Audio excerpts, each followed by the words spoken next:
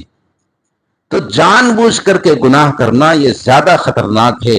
علم و ارادے سے گناہ کرنا یہ ایک مسلمان کے شان ہے ہی نہیں، مسلمان کے شان نہیں ہے. انجانے میں بتقاضۂ بشریت کوئی گناہ ہو جائے تو وہ بات الگ. الذین یجتنبون کبائر الاثم والفواحش الا اللمم، بڑے گناہوں سے بچتے ہیں، فحش باتوں سے بچتے ہیں، اللہ نے جن چیزوں سے منع کیا ان سے بھی بچتے ہیں. معاشرے میں جو لوگ جس کو برا سمجھتے ہیں اس فحش اور بدکاری اور بدعمل سے بھی بچتے ہیں.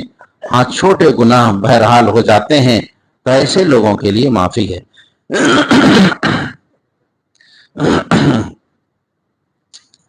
تو علم و ارادے سے اگر کوئی آدمی گناہ کرے تو اس کے لیے بڑی خرابی. اور جب انسان گناہ کو ارادے سے چھوڑ دیتا ہے، ایک انسان کا کہ دل میں ارادہ ہو رہا ہے گناہ کا اور ارادے سے اس گناہ کو چھوڑ دے، حالانکہ اس نے کوئی نیکی نہیں کی، تب بھی اللہ اس گناہ کے ارادے کے چھوڑنے پر اسے نیکی عطا فرماتے ہیں. نیکی کی اس ارادے کو جو اس نے چھوڑ دیا، جی چاہ رہا تھا کہ میں ایک خاتون کو دیکھوں، پھر اس کو اللہ کا استحضار ہوا کہ نہیں ہمیں جواب دینا ہوگا اللہ کے یہاں، تو دل میں ارادہ ہوا اور اس کی طرف نظر نہیں ڈالی اور اس کو ندامت ہوئی، اس پر بھی اللہ نیکی عطا فرمائیں گے اس کو، حالانکہ کوئی عمل اس نے نہیں کیا. تو گناہ کے چھوڑنے پر، گناہ کا ارادہ ترک کرنے پر اللہ تبارک و تعالی نیکی عطا فرماتے ہیں. اولا يرون انهم يفتنون في كل عام مرة او مرتين ثم لا يتوبون ولا هم يذكرون. اللہ تبارک و تعالی کا نظام ہے کہ اللہ آزماتے ہیں تاکہ بندہ پھر آئے، لوٹ آئے، گناہوں سے باز آ جائے. یہ اللہ کا نظام ہے. اللہ کسی فتنے میں، کسی مصیبت میں، کسی پریشانی میں ڈالتے ہیں تاکہ بندہ لوٹ آئے، لیکن یہ بندی کے سمجھ کے اوپر ہے کہ وہ لوٹتا ہے یا نہیں لوٹتا ہے. یہ بات ذہن میں رہے کہ گناہ کی تاثیر ہے دل کی پریشانی. مطلق مصیبت اور مطلق پریشانی الگ ہے اور دل کی پریشانی الگ ہے. یہ دنیا ہے، دنیا میں اگر انسان ہے تو اس کے ساتھ حالات ہیں، چاہے وہ نیک انسان ہو اور چاہے وہ بد اور برا انسان ہو، دونوں کے ساتھ حالات ہیں، لیکن دونوں کے حالات میں فرق ہے. جو معصیت میں گرفتار ہوتا ہے اس کی پریشانی یہ ہے کہ وہ دلی اعتبار سے بہت ہی پریشان رہتا ہے.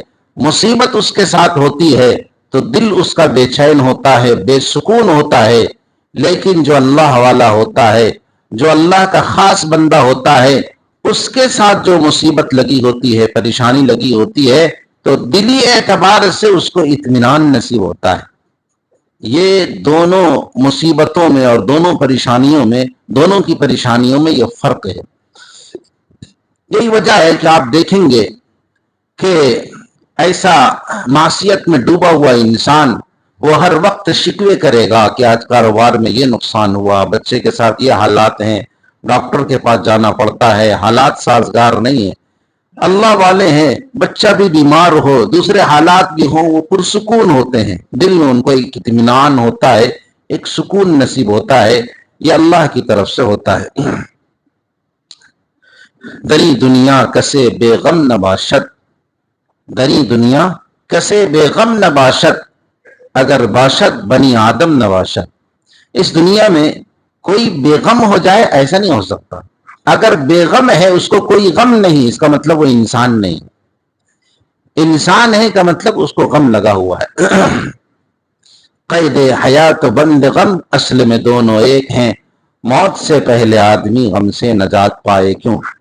تو موت سے پہلے آدمی غم سے نجات نہیں پا سکتا، لیکن دونوں کے غم میں یہ فرق ہے کہ پہلا شخص جو معصیت میں ڈوبا ہوا ہے وہ اپنے غم کی وجہ سے اور اپنی مصیبت کی وجہ سے بے حد پریشان ہوتا ہے، دلی اعتبار سے بے سکون ہوتا ہے.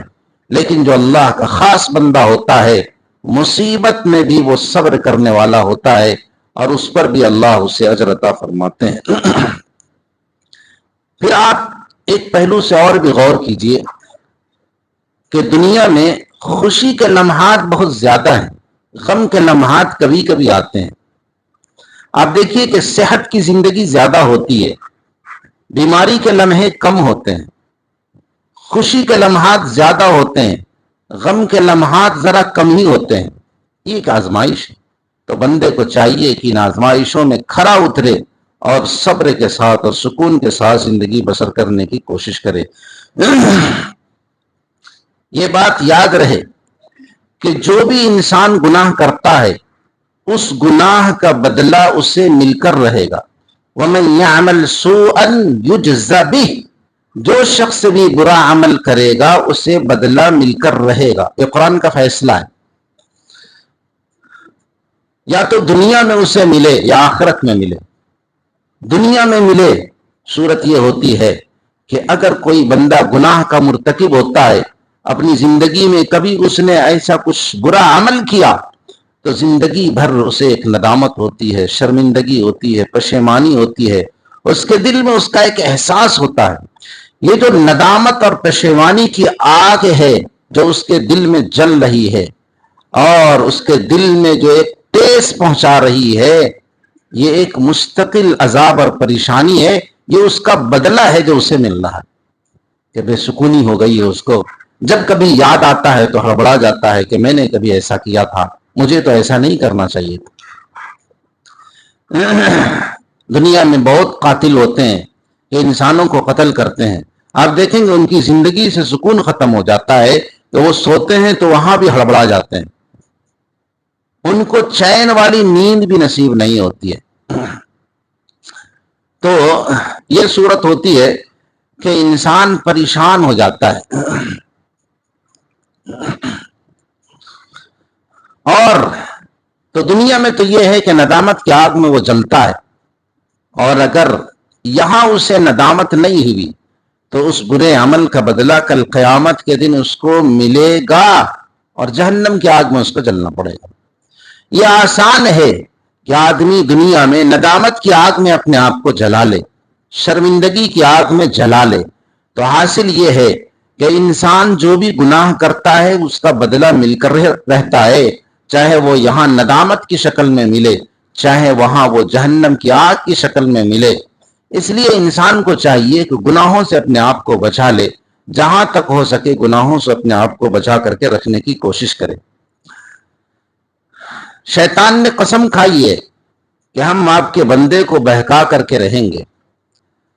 قال فاهبط منها فما يكون لك ان تتكبر فيها فاخرج انك من الصاغرين. دوسری جگہ ہے قال فبما اغويتني لاقعدن لهم صراطك المستقيم. آپ نے ہمیں جب یہاں سے ہٹا دیا ہے تو ہم بھی آپ کے سیدھے راستے پر بیٹھے رہیں گے اور آپ کے بندوں کو گمراہ کریں گے. پھر ثم لآتینہم من بین ایدیہم ومن خلفہم وعن ایمانہم وعن شمائلہم ولا تجد اکثرہم شاکرین. پھر ہم آگے سے پیچھے سے دائیں سے بائیں سے آئیں گے اور بندوں کو بہکائیں گے اور ہم کوشش کریں گے کہ آپ کے بندوں میں زیادہ تر بندے ناشکرے ہو جاوے. یہ اس کا فیصلہ ہے اور اس نے یہ قسم کھائی ہوئی فَبِعِزَّتِكَ لَأُغْوِيَنَّهُمْ أَجْمَعِينَ. اے میرے رب تیری عزت کی قسم میں گمراہ کر کے رہوں گا. اللہ نے بھی کہہ دیا جا میں نے تجھے مہلت دے دی، اِنَّكَ مِنَ الْمُنظَرِينَ، جا میں نے بھی تجھے مہلت دے دی. إِلَّا عِبَادَكَ مِنْهُمُ الْمُخْلَصِينَ، لیکن جو میرے نیک بندے ہوں گے، اچھے بندے ہوں گے، ان پر تمہارا بس نہیں چلے گا، ان کو تم بہکا نہیں سکتے۔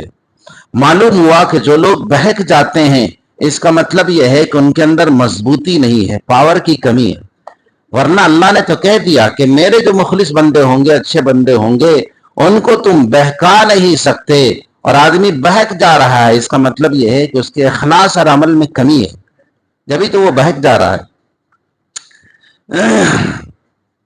لیکن اللہ کی مہربانی دیکھی کہ ایک طرف تو شیطان کو یہ چھوڑ دی اور قسم کھائی ہے شیطان نے، اللہ نے معاف کرنے کی دو قسم کھائی ہے، وعزتی وجلالی، میری عزت کی قسم اور میرے جلال اور بزرگی کی قسم، اللہ نے دو قسمیں کھائی۔ شیطان نے قسم کھائی ہے بہکانے کی، اور اللہ نے معاف کرنے کی دو قسم کھائی ہے کہ میری عزت اور میرے جلال کی قسم میں اپنے بندوں کو معاف کر کے رہوں گا۔ لیکن کوئی آئے تو صحیح، ہم تو مائل بکرم ہیں، کوئی سائل ہی نہیں، راہ دکھلائے کسے رہ رو منزل ہی نہیں، کوئی قابل ہو تو ہم شان کیے دیتے ہیں، ڈھونڈنے والوں کو دنیا بھی نہیں دیتے۔ تو کوئی ہو تو ایسا جو اللہ کی طرف رجوع کرنے والا ہو۔ اللہ کی رحمت تو باران کی طرح سے اور بارش کی طرح سے برستی ہے، اور اللہ کی رحمت ہر وقت بندے کو اپنانے کے لیے تیار ہے۔ آپ یقین کریں کہ بندہ سب سے قریب تر بندہ اپنی ماں کو سب سے جلدی منا لیتا ہے۔ ناراض ہو، پریشان حال ہو، اس کی ماں اس کو ڈانٹ رہی ہو، لیکن ایک بچہ ہے کہ ماں کی ڈانٹ کو سن کر کے گھر سے جب ماں اسے دھکا دے کر کے نکال دیتی ہے تو بچہ گھوم پھر کر کے پھر ماں کی چوکھٹ پہ آ جاتا ہے۔ کسی نے کہا کہ بچہ، تمہاری ماں نے تمہیں اتنا ڈانٹا اور بولا اور تمہاری پٹائی کی یہاں تک کہ گھر سے نکال دیا، پھر بھی تم واپس گھر پہ ہی آ گئے، وجہ کیا ہے؟ کہا کہ میں نے سوچا کہ میں یہاں سے کہیں چلا جاؤں، لیکن پھر میرے دل نے گواہی دی کہ دنیا میں کچھ اور چیزیں تو مل جائیں گی لیکن ماں کی ممتا نہیں ملے گی۔ وہ اللہ جو 70 ماؤں سے زیادہ محبت کرنے والا ہے، اللہ جو غفور الرحیم ہے، اللہ جس نے قرآن میں کہا نبئ عبادی انی انا الغفور الرحیم، آپ میرے بندوں کو بتا تو دیجئے کہ میں معاف کرنے والا ہوں، گناہوں کو بڑا بخشنے والا ہوں۔ وہ اللہ جس کے بارے میں حدیث میں بیان کیا گیا ہے للہ افرح بتوبت احدکم، کہ اللہ تمہاری توبہ سے ایسا خوش ہوتے ہیں کہ جیسے ایک بندہ ہو اور وہ بے آب و گیاہ سرزمین میں ہو، جنگل میں اور صحرا میں پڑا ہوا ہو، اور اس کی اونٹنی گم ہو گئی ہو جس میں اس کا سارا ساز و سامان ہو، پینے کا سامان بھی ہو، کھانے کا سامان بھی ہو، اور اس کے بعد چاروں طرف حیرانی اور پریشانی کے ساتھ اس اونٹنی کے گم ہونے کو وہ تلاش کرتا ہو، اور بالآخر وہ یہ سمجھتا ہو کہ موت تو وانی ہے، ایک درخت کے سائے میں وہ لیٹ جاتا ہو موت کے انتظار میں۔ اچانک آنکھ کھلتی ہے تو دیکھتا ہے کہ وہی اونٹنی اپنی پورے ساز و سامان کے ساتھ وہاں موجود ہے۔ اس بندے کو جیسے اس اونٹنی کے ملنے پر خوشی ہوتی ہے، اللہ کو کسی بندہ کے توبہ کرنے پر اس سے زیادہ خوشی ہوتی ہے۔ اللہ، اب یہ ہماری ذمہ داری ہے کہ ہم اللہ کی طرف رجوع کریں، اللہ کی طرف۔ قل یا عبادی الذین اسرفوا علی انفسہم لا تقنطوا من رحمت اللہ، اے نبی آپ کہہ دیجئے کہ میرے وہ بندے کہ جنہوں نے اپنی جانوں پر ظلم کیا ہے، زیادتی کی ہے، اللہ کی رحمت سے مایوس نہ ہو، بلکہ وہ آئیں رحمت سے مایوس نہ ہو، اللہ تو سب گناہوں کو معاف کرنے والا ہے۔ کسی نے کہا، فرشتے نے سوچا اور کہا کہ شیطان تو چاروں طرف سے بہکائے گا، دائیں سے بائیں سے آگے سے پیچھے سے، پھر کیسے بندہ سنبھلے گا؟ تو کسی نے کہا کہ بندہ اس طرح سنبھلے گا کہ 2 راستہ تو ابھی باقی ہے، ایک اوپر کا راستہ باقی ہے اور ایک نیچے کا راستہ باقی ہے۔ جب میرا بندہ ہاتھ اٹھائے گا آسمان کی طرف تو ہاتھ کو منہ پہ پھیرنے سے پہلے اللہ تبارک و تعالیٰ اس کو معاف فرما دیں گے، اور جب بندہ گناہوں کی وجہ سے سجدے میں گر گڑائے گا تو زمین کی طرف وہ نیچے آئے گا، وہاں شیطان کا وار نہیں چلتا ہے، سجدے سے سر اٹھانے سے پہلے پہلے اللہ اسے معاف فرماتا ہے۔ یہ اللہ کی عنایت ہے اور اللہ تبارک و تعالیٰ کی کرم فرمائی ہے۔ شرط یہ ہے کہ بندہ اللہ کی طرف دوڑے۔ جو بندہ اللہ کی طرف ایک بالشت جاتا ہے، اللہ اس کی طرف ایک ہاتھ بڑھتے ہیں۔ جو بندہ چل کر کے جاتا ہے، اللہ دوڑ کر جاتے ہیں۔ جو بندہ اللہ کی طرف بڑھتا ہے، اللہ اسے لپک کر کے اٹھا لیتے ہیں۔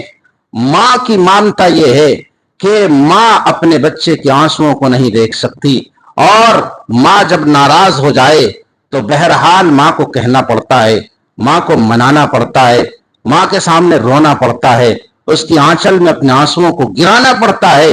لیکن اللہ وہ ہے اور اللہ کی رحمت ایسی ہے کہ بندے سے گناہ ہو گیا، بیٹھے بیٹھے اس کے دل میں صرف ندامت آئی کہ میں نے غلط کیا، میں نے اللہ کو حاضر و ناظر نہیں جانا اور میں نے اللہ کی معصیت کر دی۔ اس ندامت کی وجہ سے اللہ اس کے گناہوں کو معاف فرما دیتے ہیں۔ اللہ تو اللہ ہے، اللہ کی عظمت اور بزرگی اور اللہ کی محبت کا کیا کہنا ہے جو اپنے بندوں کے ساتھ ہے۔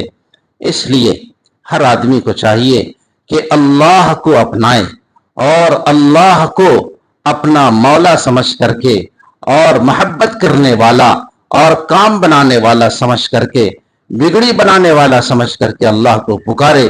موسیٰ علیہ السلام کے زمانے میں بارش نہیں ہو رہی تھی، پریشان حال تھے لوگ۔ حضرت موسیٰ کی طرف القا ہوا کہ ایک گنہگار بیٹھا ہوا ہے جس کی وجہ سے بارش نہیں ہو رہی ہے۔ اس کے بعد پھر بارش ہونے لگی۔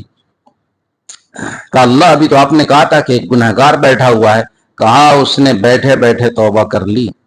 جب حضرت موسیٰ نے کہا کون گنہگار ہے کہ جس کی وجہ سے بارش رکی ہوئی ہے، اس نے بیٹھے بیٹھے دل میں توبہ کر لی، اللہ نے اس کی توبہ قبول کر لی۔ تو میرے بھائیوں، یہ جو رمضان کا مہینہ گزر رہا ہے اور یہ جو آخری دن ہے، ہم نے بہت سے گناہ کیے، معصیتیں کی، نہ ہم نے اس مہینے کی قدر کی، نہ رمضان المبارک کے حق کو ادا کیا اور نہ دوسرے اعمال ہم سے ہوئے۔ بس ہمارے دل میں ندامت ہو، شرمندگی ہو، اس کا احساس ہو کہ اللہ ہم نے وقت کو ضائع کر دیا۔ آپ نے ایک موسم عطا کیا تھا، محبت کا، رحمتوں کا، برکتوں کا ایک موسم ہمیں دیا تھا، اے اللہ ہم اس کو بھی کام میں نہ لا سکے اور اپنے آپ کو نہ بخشوا سکے، تو کم از کم یہ ندامت اور احساس ہو۔ تو اس ندامت اور احساس کی وجہ سے اللہ تبارک و تعالیٰ کی رحمتیں آپ کی طرف متوجہ ہوں گی۔ یہ اللہ کے بندوں کا شیوا ہے جس کو قرآن کریم نے ذکر کیا ہے، وَبِالْأَسْحَارِ هُمْ يَسْتَغْفِرُونَ۔ نمازوں کے بعد بھی استغفار ہے، تہجد کے بعد بھی استغفار ہے، کسی اچھے عمل کے کرنے کے بعد بھی استغفار ہے۔ وجہ یہ ہے مَا عَبَدْنَاكَ حَقَّ عِبَادَتِكَ مَا عَرَفْنَاكَ حَقَّ مَعْرِفَتِكَ۔ جیسی عبادت کا حق ہے اللہ، میں اس طرح سے عبادت نہیں کر سکتا۔ جیسے آپ کی معرفت کا حق ہے اللہ، میں اس طرح سے معرفت حاصل نہیں کر سکتا۔ انسان اپنی عاجزی اور ذلت کا اعتراف کرتا رہے اللہ کے سامنے، اللہ کا مخصوص اور مقبول بندہ بن کر کے رہے گا۔ جب تک یہ عاجزی اور مسکنت آپ کے اندر برقرار رہے گی، آپ اللہ کے سائے اور رحمت میں رہیں گے۔ یہی آپ دعا کیجئے اپنے لیے بھی اور سب کے لیے بھی کہ اللہ اپنی سائے عاطفت میں ہم سب کو جگہ عطا فرمائے اور اپنی رحمتوں میں رکھے، اور ہمارے اندر تواضع اور مسکنت کی صفت پیدا فرما کر اللہ ہمارے گناہوں کو معاف فرما کر اپنے مقبول بندوں میں شامل فرمائے۔ وآخر دعوانا الحمد للہ رب العالمین۔ ہمارے یہاں عید الفطر کی جماعت 8:30 بجے ہوگی، اس کا اعلان پہلے بھی ہو چکا ہے۔